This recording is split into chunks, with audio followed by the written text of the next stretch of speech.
A ver, pensemos en esto por un momento. Imaginen que la mentalidad de toda una era es como el sistema operativo de una computadora. Bueno, por siglos, Europa corrió con un software muy específico, el teocentrismo. Todo, absolutamente todo, giraba en torno a Dios. Pero de repente, entre los siglos XIV y XV, ¡pum!, llegó una actualización revolucionaria. Una que reescribió todo el código fuente. Esa actualización se llamó humanismo y puso a la humanidad en el centro del universo. Para entender esta tremenda transformación, aquí está nuestro mapa de ruta. Primero, vamos a ver qué fue ese gran reinicio del pensamiento. Después, las causas, esa tormenta perfecta que lo provocó, y por qué Italia fue su cuna. Luego, cómo se expandió por toda Europa, y para cerrar, los puntos clave que sí o sí hay que recordar. Muy bien, arranquemos con el reinicio. Vamos a meternos de lleno en el cambio fundamental que significó. Ojo, esto no fue solo una nueva moda, fue una forma completamente nueva de ver el mundo y nuestro lugar en él. Entonces, ¿qué fue exactamente el humanismo?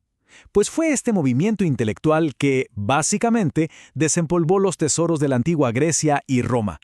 Y de pronto, la razón, el potencial, la creatividad del ser humano, todo eso volvió a ser importante. La vida en la Tierra dejó de ser vista como una simple sala de espera para el más allá. Miren, este cuadro es genial porque nos deja ver el antes y el después de una forma súper clara.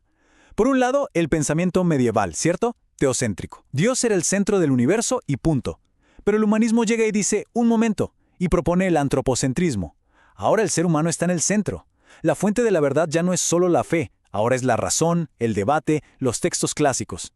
Y el foco, que antes estaba en la vida eterna, ahora se pone en la vida aquí y ahora. O sea, un giro de 180 grados. Y esta idea se sostiene sobre varios pilares clave. El principal, el antropocentrismo, el ser humano como la medida de todo. A partir de ahí, se recupera el saber clásico de Grecia y Roma y se empieza a usar la razón para cuestionar ese pensamiento teológico tan rígido de la Edad Media, lo que se conocía como escolástica. Y claro, todo esto llevó a analizar la política y el poder de una forma totalmente nueva, mucho más racional. Pero, a ver, ¿cómo es que surge un cambio tan radical? No fue de la noche a la mañana ni por accidente. Fue el resultado de una tormenta perfecta, una mezcla de factores históricos, tecnológicos y económicos que prepararon el escenario para esta revolución. La primera gran chispa vino del este. En 1453, Constantinopla, el último pedacito que quedaba del Imperio Romano, cae en manos de los otomanos. ¿Y qué pasa? Los sabios bizantinos que habían guardado por siglos el conocimiento de la antigua Grecia tienen que huir. ¿Y a dónde van? Pues a las ciudades italianas que en ese momento eran ricas y vibrantes. Y no llegan con las manos vacías, traen manuscritos y un saber que literalmente encendió la llama del Renacimiento. Y justo cuando todo ese conocimiento clásico estaba llegando, pasa algo que lo cambia todo para siempre. En 1448, Johannes Gutenberg inventa la imprenta de tipos móviles. El impacto fue brutal. Piensen en esto como el Internet del siglo XV. De repente el conocimiento, que estaba controlado por la Iglesia y se copiaba a mano, se libera. Las ideas ahora podían viajar por toda Europa a una velocidad nunca antes vista. Entonces, el punto crucial es este. Teníamos 4 motores funcionando al mismo tiempo. La tecnología disruptiva de la imprenta, el dinero de los mecenas, crean estas familias ricas como los Medici que patrocinaban a artistas y pensadores, el talento de los eruditos bizantinos que traían el saber clásico, y el entorno, el caldo de cultivo perfecto de las ciudades-estado italianas. La tormenta perfecta estaba servida. Ahora viajemos al epicentro de esta explosión cultural, porque fue en Italia y muy especialmente en Florencia, donde el humanismo no solo nació, sino que floreció de una manera espectacular. Esta línea de tiempo nos muestra cómo fue creciendo la bola de nieve.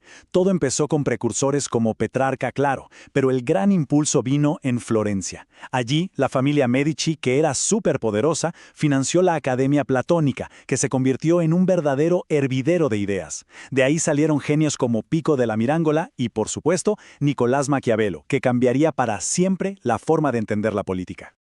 Y hablando de Maquiavelo, esta frase resume perfectamente el nuevo enfoque humanista. En lugar de pensar que el poder venía de Dios, Maquiavelo lo analizó de una forma fría, racional, puramente humana. Su obra, El Príncipe, es básicamente un manual sobre cómo funciona el poder en el mundo real, no en un mundo ideal o teológico. Pero esta revolución de las ideas no se quedó en Italia. Gracias a la imprenta y a los intelectuales que viajaban, el humanismo se volvió viral. Se extendió por todo el continente y en cada lugar se fue adaptando a la cultura local. Pero, y esto es interesante, al viajar hacia el norte de Europa, el humanismo cambió un poco su sabor. En Italia era más secular, se enfocaba en el arte, la literatura, la política. En cambio, en el norte se mezcló mucho más con la religión, y de ahí salió lo que conocemos como humanismo cristiano. El objetivo ahí era usar la razón y el saber clásico para reformar la iglesia desde adentro. Y el norte tuvo a sus propias estrellas de rock. Pensemos en Erasmo de Róterdam, que era como la superestrella intelectual de la época. Usó la sátira en su Elogio de la locura para criticar la corrupción de la iglesia. En Inglaterra, Tomás Moro escribió Utopía, donde imaginó una sociedad perfecta para, en realidad, criticar todos los defectos de la suya. Y en España, Antonio de Nebrija usó los métodos humanistas para crear la primera gramática de una lengua moderna, el castellano, dándole el mismo estatus que el latín o el griego. Bueno, hemos recorrido un montón, así que ahora vamos a destilar todo en los puntos clave. Estas son las 3 ideas fundamentales con las que hay que quedarse. Ok, si hay que quedarse con algo, que sea esto. Primero, el gran cambio, el giro de teocentrismo a antropocentrismo, de Dios al ser humano. Segundo, los motores de ese cambio. Por un lado, la tecnología, con la imprenta, y por otro, el dinero, con los mecenas. Y tercero, los nombres clave. Maquiavelo en Italia y en el norte, sí o sí, Erasmo y Tomás Moro. Con eso tenemos el núcleo duro del humanismo. Y para cerrar, una última reflexión.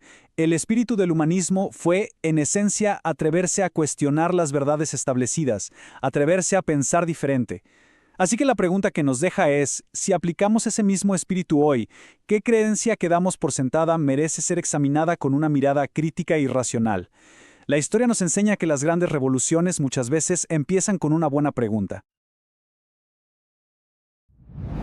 Mentora Academias, tu futuro empieza aquí.